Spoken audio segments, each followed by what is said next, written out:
Hey guys, ఈరోజు జిమ్కి ఎర్లీగానే వచ్చేసాను. బేసిక్ వార్మప్, బాడీ ఫ్లెక్సింగ్ చేశా. అండ్ ఈ రోజు నేను చేస్తున్న వర్కౌట్, ఈ రోజు టార్గెట్ 300 పుషప్స్. సో చూసారు కదా, ఈ రోజు 300 పుషప్స్ అనేది మన టార్గెట్ అనమాట. సో నేను చాలా కాలం తర్వాత ఇది ఫస్ట్ టైం 300 పుషప్స్ అనేది నేను చేయడం అనేది. ఇంతకుముందు చేసేవాడిని, బట్ 300 ఎప్పుడు నేను చేయలేదు. సో 300 పుషప్స్ చేస్తూ మధ్యలో ఎవ్రీ 50 పుషప్స్కి మధ్యలో డిప్స్ అండ్ హ్యాంగింగ్ అయితే చేశాను.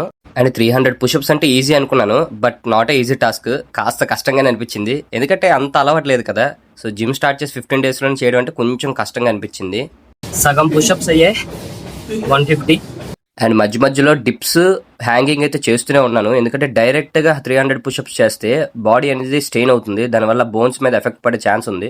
అండ్ నేనేమి డైరెక్ట్గా 300 పుషప్స్ చేయట్లేదు, మధ్యలో ఆగే చేస్తున్నాను కాబట్టి no problem. Last 50 pushups yes, last 50 pushups కూడా సక్సెస్ఫుల్గా అయితే కంప్లీట్ అయిపోయింది. లాస్ట్లో కొంచెం స్ట్రెయిన్ అయ్యా. 300 pushups complete. Please follow and subscribe. Thank you.